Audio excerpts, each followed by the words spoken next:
Hari Om Tat Sat. Welcome to Swami Jyotirmayananda Society, our journey to self-realization. Please subscribe our channel for the mystical meanings and to enjoy daily satsang. We are currently exploring the book Advice to Householders, authored by Swami Jyotirmayananda Maharaj, narrated by myself, Swami Nikhilananda. In today's satsang, we will be covering the second stage, the householder stage, also known as Grihastha Ashram.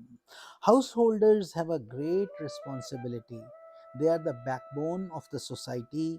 The whole social structure depends upon householders, and householders bring forth children, and those new generations must bring new greatness to society in the fields of spirituality, science, arts, literature, and in all forms of higher culture. The responsibility and joys of having good children.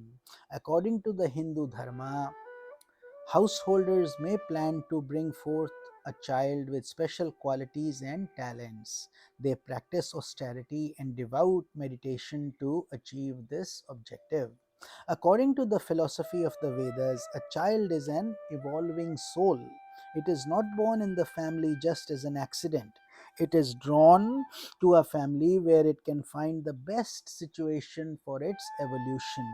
If a married couple were to live a life of austerity and devotion, they would draw a righteous or an evolved soul as their son or daughter.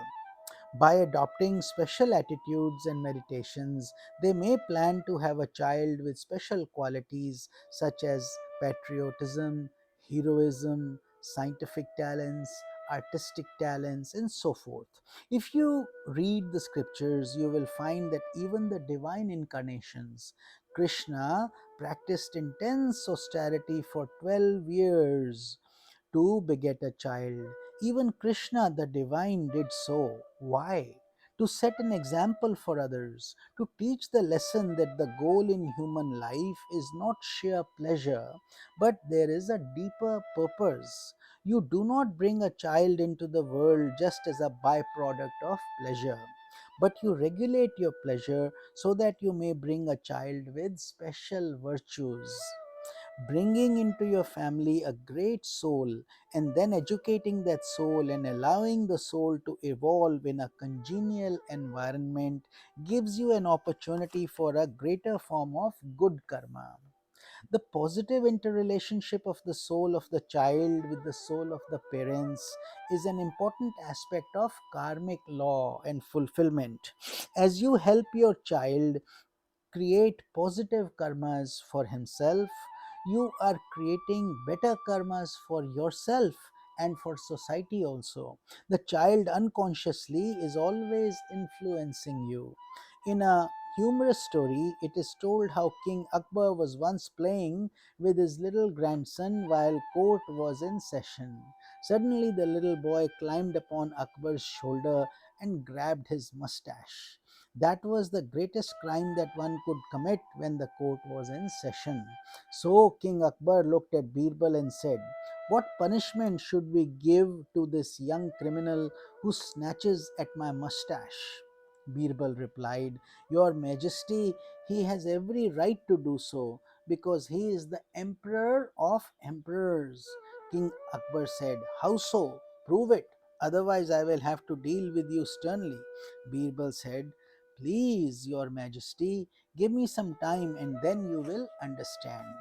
Then, one day, Birbal bought a snake which he knew alone was non poisonous. So he brought that into the court and let it loose while the little boy was right there. The boy rushed to catch the snake, laughing, and Akbar turned back in fear. At this, Birbal said, "Here is your proof. He who is the emperor of emperors, he has no fear." As the story suggests, parents have a lot to learn from their children.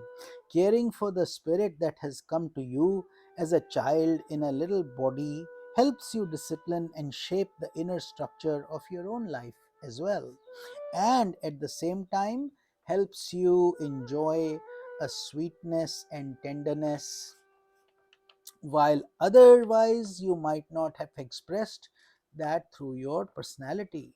You may be terribly worried about something, yet your child is always relaxed. The moment you approach your child, you begin to smile. So, the third stage, Vanaprastha Ashrama, the stage of austerity and reflection. So, if we are over 50, so this is the third stage. First was till 25, second, Grihast till 50, then 70, from 50 to 75, Vanaprastha, stage of austerity and reflection. Ideally, a married couple should expect to have one or two children, and then they should adopt complete brahmacharya or sexual contact, maintain celibacy. For the majority of people, the absence of sexual relationship may seem an end of their marital joy, but it is not so. Rather, when a relationship is based upon pleasure, it is shallow, insecure, and fleeting. As a deeper union is established between husband and wife, there opens up a new dimension of joy as they assist each other in their spiritual growth. As time passes by, one should be prepared to transcend one's family and become wholly devoted to the good of humanity. With this idea in view, in old times, people renounced their families and went to a forest to practice austerity, to study scriptures, and in turn to impart knowledge to others. Many devoted their lives to teaching children who were sent to forest schools for receiving education. In modern times, the same ideal may be practiced, though you do not need to go to forests. You may prepare yourself in such a way that after retiring from your job, you are able to share your knowledge and expertise with the young, growing children of your locality or community. Instead of being confined to homes for the elderly, you should continue to interact with the younger generation, thus making your life as well as theirs richer and more meaningful. If such a modern approach to Vanaprastha was adapted, the minds of the elderly would continue to remain bright, and an elderly person would continue to be a joy to himself and to society. Instead of being scorned and ridiculed, the elderly would be received with great honor and love. Finally, the fourth stage, or the sannyasa ashram, the stage of renunciation. With the passage of time, you may develop intense vairagya or dispassion towards the transient pleasures of the senses. Then you may seek to be formally initiated into sannyasa or the order of renunciation at an ashram, or you may become mentally a sannyasi and continue to perform your duties towards the good of all. Both ideals have been adopted in India and many parts of the world people do. The actual goal is mental sannyasa, a mind that comprehends that I am one with God. Nothing belongs to me. All this is Brahman. The project before a sannyasi is to attain mukti or liberation, to become united with God. This ideal is to be achieved even in one's lifetime. It is the most exalted attainment, the goal that the soul has been striving to attain through countless embodiments. As a sannyasi ascends the ladder of spiritual evolution, he becomes a source of inspiration for others. According to the Gita, such a sannyasi is ever devoted to the good of others. Sarva bhuta hite rataha. Variations on the theme, these four stages may not be adopted by every individual. An individual who has attained extraordinary vairagya or dispassion during brahmacharya ashrama may choose in a healthy and mature way not to enter into grihastha. He remains a brahmachari or a celibate throughout his life. Such a person is called Nashtik Brahmachari, one who has taken the vow of brahmacharya for his whole life. That is based on the samskaras that he has brought from his previous embodiment. If a brahmachari, due to very advanced impressions or shubha samskaras, is able to transmute his urge for pleasure into an urge for liberation and go directly into sannyasa, parents should not be upset nor view this as something tragic. It is due to very good karmas from the past, just like our enlightened master Swami Jyotirmayananda Maharaj. This is his personal life also. At the young age of 23, he took sannyasa, and Swamiji never married. His life became one to give to the world, and all his life he has written books and guided and become a saint of enlightened saint of international wisdom and order, guiding anyone who needs help. Such such karma was possible because of his previous auspicious acts, good karma, and that is why some people have that, but there are very few in this world. Most other people follow this regular path.